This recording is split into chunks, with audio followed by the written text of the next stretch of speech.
वाहिगुरु जी का खालसा वाहिगुरु जी की फतेह। अज साडे चैनल का पहला दिन है जी नशियां ते विचार। आज जानी मानी हस्ती धौलपुर की शहर काजी के साथ बातचीत करेंगे, उनके विचार जानते हैं। वो मुस्लिम धर्म से बिलोंग करते हैं, उनके विचार जानेंगे। नशों को लेके उनके विचार क्या हैं। तमाकू। वाहिगुरु जी का खालसा वाहिगुरु जी की फतेह।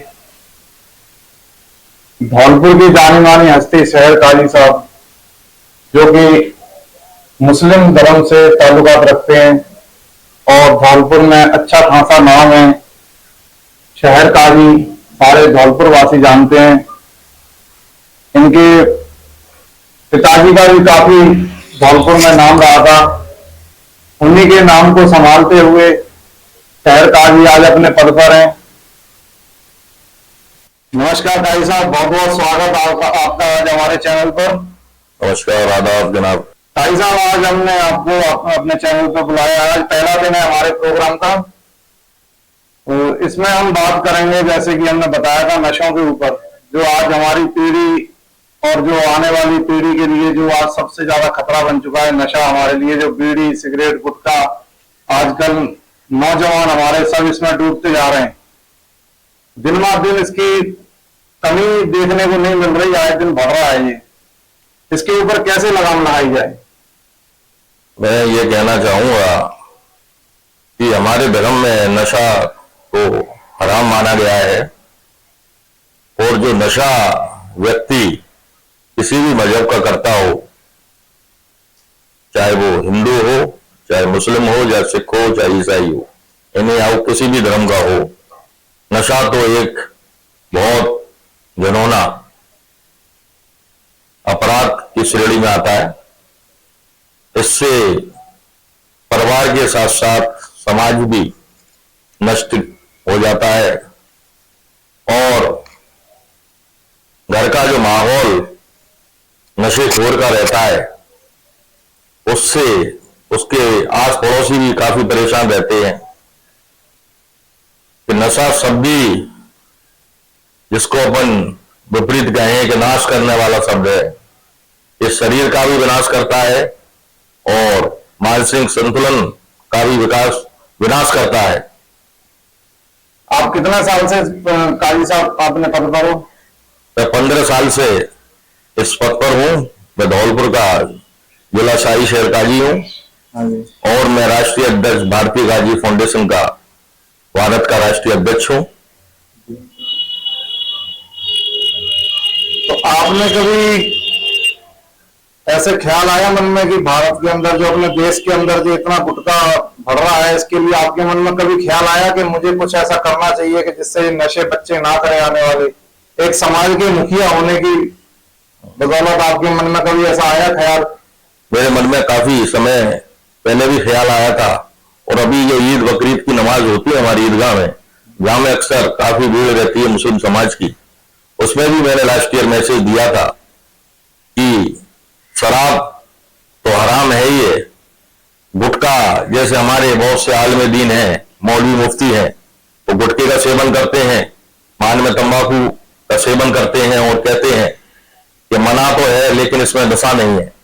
लेकिन नशे की श्रेणी के अंदर गुटखा भी आता है, शराब भी आती है, तंबाकू भी आती है। तो ये मैसेज मैंने ईदगाह नमाज में लोगों को अपने माध्यम से सूचित किया था कि नशा कैसा भी है, जिसको खाकर या पीकर जुनून हासिल हो और वो उल्टा सीधा हरकतें करे, तो वो नशे की श्रेणी में आता है।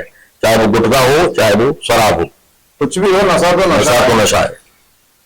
तो काजी साहब, आप जैसे शहर काजी हो, आपकी सब लोग भी, शहर के सारे मुस्लिम समाज के लोग भी मानते हैं और समाज के लोग भी आपकी बात मानते हैं। आप मौजूदा शहर काजी हैं, तो ऐसा नहीं हो सकता कि जैसे आप नमाज पढ़ने सब लोग आते हैं तो किसी की जेब में गुटखा रख के आना मना किया जाए कि नमाज पढ़ने आप आते हो तो गुटखा नहीं खा के आओगे या लेके नहीं आओगे, जिससे कि थोड़ी स्टार्टिंग हो, हमारी तरफ से एक संकेत पहुंचे, सबको सूचना पहुंचे कि भाई हमें गुटखा छोड़ना है।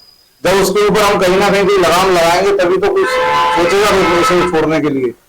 क्योंकि हमारे धर्म में अगर नमाज पढ़ने कोई मस्जिद में आता है तो गुटखा खा के तो आ नहीं सकता, ना जेब में रखकर ला सकता, क्योंकि वो वुजू बनाकर आता है। हाँ जी। तो वो कुल्ली कर और वुजू करा हुआ आता है, तो गुटखा या नशे का सेवन करके नमाज ना पढ़ सकता, ना उसकी नमाज होगी। इसके लिए हम ये कर सकते हैं, एक मुहिम चला के, जैसे आपके माध्यम से ये मिशन जो चल रहा है, इसमें मैसेज समाज को दे सकते हैं। कोई अगर शराबखोरी में मुब्तला है और उसकी जानकारी हमारे समाज को है, ये व्यक्ति समाज के अंदर रहकर शराब पीता था, उसका अगर देहांत हो जाता है तो देहांत में उसकी नमाज जनाजा होती है, तो नमाज जनाजा का हम बहिष्कार कर सकते हैं कि शराबी की नमाज जनाजा ना पढ़ाई जाए, जिससे कि वो उसकी बख्शिश ना हो और वो जन्नत का ख्याल छोड़कर दोजख में ही जाए। हाँ, कुछ ना कुछ तो ऐसा होना चाहिए जिससे आदमियों को थोड़ा लगना चाहिए कि मेरा नशा करने से कुछ ना कुछ गलत हो सकता है, जिसके उसमें डर होगा तभी कुछ नशा छोड़ने के बारे में सोचेगा।